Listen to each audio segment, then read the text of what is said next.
حضرت یعلا بن مرہ کی کہانی سنیے۔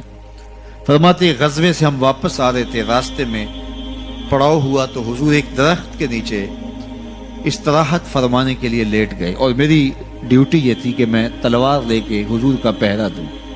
میں کھڑا ہو گیا، باقی لوگ بھی سو گئے، تو میں نے ایک منظر دیکھا کہ دور صحرا میں ایک درخت تھا جو ہلنے لگا۔ تھوڑی دیر کے بعد وہ اپنی جڑوں سمیت باہر آیا اور اپنے آپ کو گھسیٹتا ہوا میرے برابر آ کے کھڑا نہیں ہو جاتا۔ تھوڑی دیر کے بعد وہ واپس وہاں جاتا ہے اور جہاں سے اکھڑا تھا وہاں جا کے دوبارہ نصب ہو جاتا ہے۔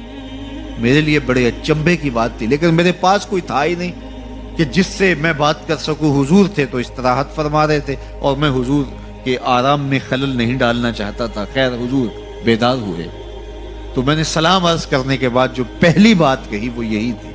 میں نے کہا حضور وہ جو سامنے درخت ہے تھوڑی دیر پہلے وہ اپنی جگہ سے اکھڑا تھا، شاخوں کے بل اپنے آپ کو گھسیٹتا ہوا یہاں پہنچا، پھر میرے برابر آ کے کھڑا ہو گیا، پھر تھوڑی دیر کے بعد واپس وہاں جا کے نصب ہو گیا۔ یہ جب کہانی سنائی تو میرے حضور نے تعجب نہیں کیا، اچھا کیسے ہوا، کیسے آیا، کتنا وقت لگا، کتنی دیر ہوئی، کوئی سوال نہیں کیا، بلکہ فرمایا ہاذہ شجرۃ استاذنت ربھا، فرمایا یعلا بن مرہ یہ درخت ہے، اس نے رب سے اجازت چاہی تھی کہ مالک تیرا محبوب نیڑے آیا ہے، سلام نہ کر رہا ہوں، فآذن لہا، اللہ نے اس کو اذن دے دیا تھا، یہ مجھے سلام کرنے کے لیے آیا تھا۔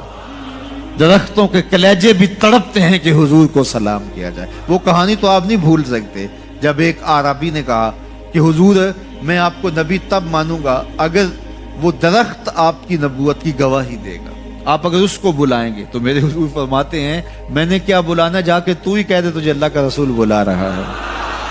درخت اپنے آپ کو گھسیٹتا ہوا حضور علیہ السلام کی خدمت میں حاضر ہو جاتا ہے۔ درخت مان رہے ہیں، چاند کا کلیجہ شک ہو رہا ہے، پتھر کلمے بول رہے ہیں، حضور کے عشق میں کائنات کے ایک ایک ذرے کا دل دھڑک رہا ہے۔ وہ کیا کسی نے کہا تھا، زمین جل رہی ہے، آسمان جل رہا ہے، محبت میں سارا جہاں جل رہا ہے۔